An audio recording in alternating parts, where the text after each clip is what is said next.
Түҙемһеҙлек менән көтөп алынған, күҙ йәштәре түгеп оҙатылған ҡәҙерле ҡунаҡ ул Рамаҙан айы. Аллаһтың беҙгә биргән иҫәпһеҙ ниғмәттәрен тағы ла нығыраҡ ҡәҙерләр өсөн, бәхеткә килтергән юлдан ышаныслы атлап китер өсөн бирелгән ул.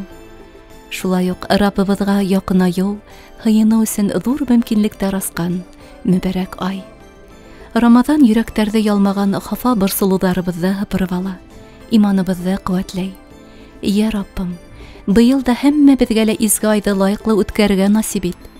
Ҡәлептәребеҙҙе, һәр бер күҙәнәгебеҙҙе Ҡөрьән менән сафландыр. Әлхәмдулилләһ, мына хәҙерге барған беҙҙең изге Рамаҙан айындабыҙ, Аллаға шөкөр. Был айҙы имен-аман ҡаршылап алдыҡ. Үҙебеҙҙең ауыл халҡы менән, әлхәмдулилләһ, мына хәҙерге көндә беҙ ошо мәсетебеҙҙә үҙебеҙҙең тәрәүих намаҙҙарында торабыҙ. Аллаһ Тәғәләнең рәхмәте менән мына беҙҙең халҡыбыҙ хәҙерге көндә тәрәүих намаҙҙарына дәрәү йөрөйҙәр. Әлхәмдулилләһ, алар белә Рамаҙан айының ниндәй ҙур саваплы ай икәнен. Аллаһ Тәғәлә беҙгә ошо айҙы үҙемдең ҡолларыма, үҙемдең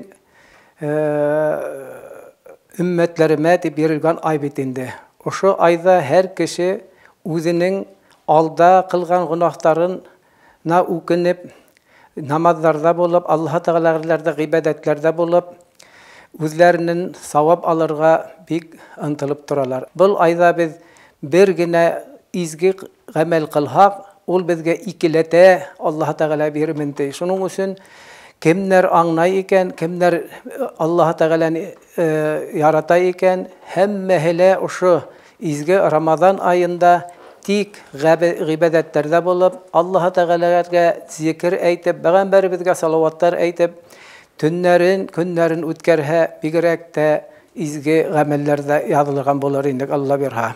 Күп йәмәғәт тырышып килә, улар уйлай ошо беҙҙең ураҙабыҙҙы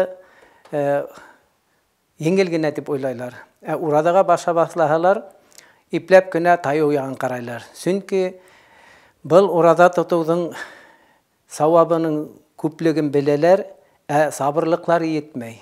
Сабырлыҡ ҡына түгел, нәпсене тыя белмәүҙән.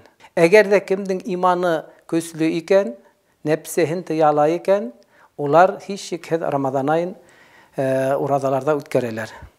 Беренсе ураҙа тотоуҙы башланым, анда белмәнем. Ураҙаның ниндәй ауырлығын, ниндәй еңеллеген дә белмәнем. Хәҙер уйлап ҡараһам, иң оҙон көндә ураҙа тота башлағанмын. Шуны хәҙер хәтерләйем, нисек йөрөлгән, 19 сәғәт буйы тәүге йылда шулай йөрөлдө. Бер 7 көн ҡыйын булды. Аҙаҡтан бер нәмәһе лә белмәне. Хәҙерге һымаҡ, бит ашаған һымаҡ, нәмә һымаҡ туҡ йөрөйһөң. Ифтар ашына килеп, йәмәғәт менән бергә ултырып ашашаны һинән бигерәк тә. Шуны мына беҙҙең ҡайбер халыҡ аңламай. Ул Рамаҙан айы, дуҫлыҡ айы, тыуғанлыҡты көсәйтеү айы. Һөйөклө пәйғәмбәребеҙ саллаллаһу ғәләйһи вәссәләм тотҡан ураҙалары асығыу, төнгө ғибәҙәттәре йоҡо ҡалдырыу ғына булып, Рамаҙан айының әжер сауабына ирешә алмаусылар күп, тине. Ошонда юғалтыуға тарығандар сафына эләгеүҙән арлаһын Раббыбыҙ. Ғәмәл ғибәҙәттәребеҙҙә ихлас, кәмселекһеҙ үтәп, Аллаһ Тәғәләнең оло рәхмәтенә ирешергә насип итһен.